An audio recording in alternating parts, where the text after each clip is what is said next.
Han investigado a más de 1.500 personas que tenían gnosis, aparentemente sin orden judicial o amañadas por algún magistrado, fiscal o juez que habrá de determinarse. Y bueno, lo que hacía esta gente era hacer investigación paraestatal, era una cosa grotesca, hacían inteligencia paraestatal, que es lo que es la investigación que estábamos siguiendo nosotros. Porque otras cosas se usaban para apretar, o para carpetear, o para denunciar, o pongamos de todos los verbos o adjetivos que sabemos y conocemos. De verdad, en democracia yo no he visto. Yo le recuerdo, si yo le dijera que hay un plan sistemático, clandestino y criminal dispuesto por las máximas autoridades del país, ¿usted qué diría? Sí, es esto. Pero además, ¿para qué? Para garantizar la impunidad, como fue antes, porque así es como se quedaron con los cargos, con el de Falgo, con Casal en la procuración, y así es como se fueron quedando con los cargos, y así es como pueden sostener la impunidad. No es casual, no es casual. Al final de estas palabras ustedes van a escuchar al doctor Jorge Ballestero. El juez Ballestero inició nuestro programa con declaraciones que hizo ayer y que son muy significativas para entender lo bajo que cayó la República por culpa de esa troika, de lo que es una justicia claudicante, un poder político tremendo porque tiene detrás al poder real, y el poder real representado por Clarín y por los medios que acompañan a Clarín. Cuando Ballestero cuenta todo lo que padeció y dice que es una etapa parecida a aquella, a la de una dictadura, y dice bien, por supuesto, no me asombra tanto porque son hechos conocidos. Lo que sí me llamó la atención es cuando Ballestero cuenta que un periodista, o hombre, mujer, no recuerdo, entra a la oficina, creo que dijo una mobilera, para increparlo por lo que iba a hacer, ya que había trascendido. Uno se da cuenta hasta dónde tienen conciencia de su poder, con qué escaso pudor se mueven, porque el periodista o la periodista no se representan a sí mismos, sino los afanes que vienen desde los que mandan en esos medios de comunicación, y tienen que cumplir como sea, y una de las cosas que debían hacer, dándose la enorme autoridad que emana de ese poder real, lo que tenían que hacer era achicar, amilanar, humillar al juez Ballestero de antemano. Y esto me parece que es el colmo. Bueno, ¿cuántos colmos hemos tenido ya en el aprendizaje, en la comprensión que hemos tenido de todo lo que ha padecido la República, la democracia, con quienes se apropiaron de ella, de la manera que lo hicieron, siempre con mentiras, hasta ganar, aunque más no fuera por 4 años, el poder político, y hacerlo valer como si hubieran estado allí 20 años, y proceder como si los hubiera votado el 80% de la gente, y no un poco más de la mitad. Creo que es una etapa esa en la que se movía la Gestapo de la que tanto hablamos, esa en la que los jueces tiemblan, aun si no son partidarios del Grupo Clarín, esa etapa en la que los empresarios toman nota de que si le pasa eso a hombres poderosos como de Sousa y Cristóbal López, le puede suceder a cualquiera. Imagínese usted, imagíneme a mí, no tenemos ningún tipo de defensa, pueden hacer con nosotros lo que se les antoje. Y así, ¿dónde está la preconizada libertad? Siempre en manos de ellos. La libertad de expresión, la libertad ambulatoria, todo les pertenece, ellos lo determinan de una manera casi directa a través de jueces cómplices y con ese proceder mafioso que han impuesto como un sello. Lo más fuerte para mí que hubo en los diarios esta semana es la que escribió Carlos Pañi en la web de La Nación, nada menos, sobre la Gestapo del PRO. Vamos a ir directamente a la nota. En el tramo final, Pañi escribe, y les leo textual: ¿por qué no se ha desatado dentro de Juntos por el Cambio, sino un escándalo, un debate sobre estas prácticas que los principales dirigentes conocían por lo menos desde abril del 2017? Fíjense la fecha, ¿no?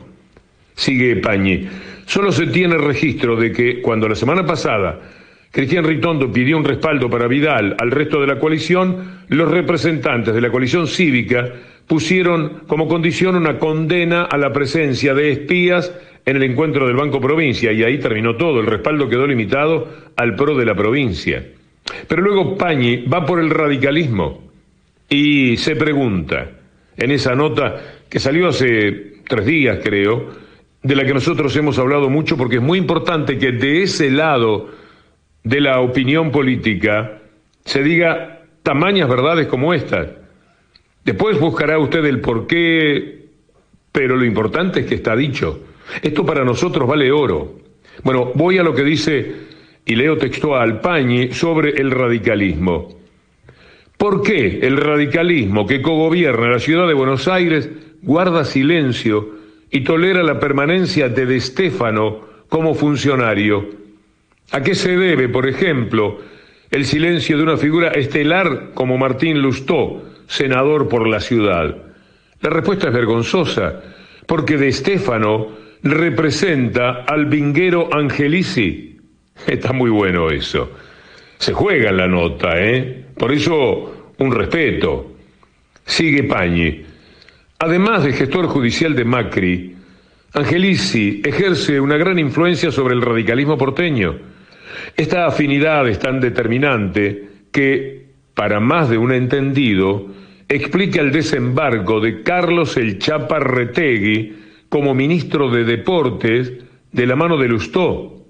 No porque a Angelici le interese promover a Retegui, le interesa vetar, es decir, salirle al cruce, al que era el candidato ya acordado para esa área del gobierno, Juan Nosiglia, hijo de Enrique Nosiglia, enfrentado a Angelici, Nosiglia padre, en el radicalismo y también en Boca Juniors.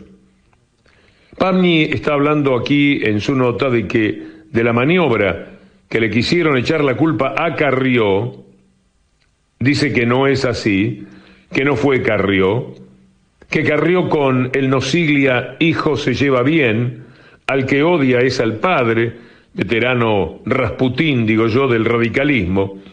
Y sigue diciendo Pañi sobre el tema de atacar también a los hijos de los adversarios. Textual. Penalizar a una persona por los alineamientos o la conducta de sus padres siempre es reprochable. Sería como exigir a Larreta que revoque el contrato de su gobierno con Micaela Biorsi Magdalani en el área de comunicación digital, por la sola razón de que salen a la luz las fechorías de su tía y de su papá. Está muy bien esto. Y sigue. O para ir a un caso más relevante, tendría que despedir a Agustina Olivero Magdalani, hija de Silvia, prima de Micaela, de la decisiva presidencia de la Corporación Antiguo Puerto Madero. Mirá dónde se meten, están en todo. El reino de Nicolás Caputo, padrino de la vicejefa de los espías, padrino de la Magdalani, madre y tía y todo lo demás. Eso según Macri. Antes de ocupar esa función, dice Pañi, Olivero Magdalani fue consejera de la magistratura porteña, compartió la mesa con De Stefano, que también fue consejero, siempre reportando al vinguero Angelici. La permanencia de Olivero Magdalani y de Biorsi Magdalani en la administración porteña cobija un dato político. Y con ironía dice Pañi, habla de la magnanimidad de Larreta, de su clemencia. Sigue dando de comer a la familia de la que lo espiaba. Todo es una gran vergüenza, digo yo. Y me parece que piensa usted a esta altura, así con ironías y cartas puestas sobre la mesa, evidentemente dispuesto a bancarse cualquier reproche, sea de los políticos o de su empresa. Pañi destrozó al PRO y al radicalismo de paso por el tema de la Gestapo. ¿Qué van a decir ahora? Si de su lado, desde el sector de la nación, alguien ha tenido el coraje de denunciarlos a todos, los puso en una bolsa y les dio como adentro de una bolsa.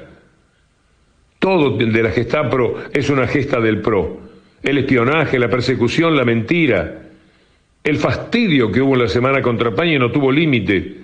Bueno, a quienes venimos remando con la denuncia al descabellado, mafioso accionar del PRO, nos viene bien. Pañe no se privó de esa palabra en el artículo, mafioso. Nos es de gran utilidad. La nota de Pañi liquida toda discusión. Usted se preguntará, bueno, pero ¿hace falta eso? Sí, por eso. Porque no pueden decir que lo de la Gestapo es una creación del periodismo que no tiene simpatía por los neoliberales. Al terminar estas palabras vamos a escuchar otra vez a Ballestero. Me parece que es muy importante la nota de Nora Beiras y de Irina Hauser ayer con un juez que fue camarista, que fue de los más importantes que ha tenido la Argentina en los últimos años, de los más conocidos, de los que tienen mayor trayectoria. Esto dicho al margen de las veces que hemos discrepado con sus fallos o hemos estado de acuerdo. Que le haya pasado lo que le ocurrió por hacer justicia es gravísimo. A él lo echan de la justicia, lo empujan a que renuncie porque da la libertad a De Sousa y Cristóbal López. Fíjense que tiempo después, De Sousa y Cristóbal López quedaron absueltos, por lo cual estuvieron presos injustamente, y lo que hizo Ballesteros con el voto de Fara fue subsanar un poquito, mínimamente, lo que estaba ocurriendo con De Sousa y con Cristóbal López. Pero la radiografía que hace Ballestero de cómo está hoy el país, está hablando de algo que es mafia pura. Lo que nosotros decimos todos los días, quizás por eso nos entusiasmamos con estos documentos excepcionales para entender el país. Cuando él señala la convivencia de esa gente que entró a su despacho a nombre de, ya sabemos qué medio, de una manera violenta, para increparlo, ¿cómo que usted va a soltar a Cristóbal López y a De Sousa? Así, llevándose todo por delante. ¿Usted se imagina el grado de terror que hay en oficina de los jueces cuando Clarín se pone en marcha, cuando se pone a actuar? Las amenazas, las sugerencias de mejor haga tal cosa. ¿Se puede vivir así? No hay manera. Es un despropósito constante. Por eso, esto que entiendo es una verdadera radiografía, posiblemente la mejor que he escuchado hasta este momento de un protagonista, de alguien que lo ha sufrido. Nos importó tanto. No podemos olvidar de ninguna manera esta nota de Ballestero por mucho tiempo. Es difícil que surja algo tan valioso para entender a la mafia de Clarín, a la mafia de los medios de comunicación que acompañan a Clarín, tipo La Nación, o para entender el desenvolvimiento de la justicia o el accionar de esos pobres peleles del PRO que a nombre del poder real se comportan siempre por afuera de la inteligencia, del respeto a la ética, y que también parece que se llevan todo por delante, a nombre del poder real.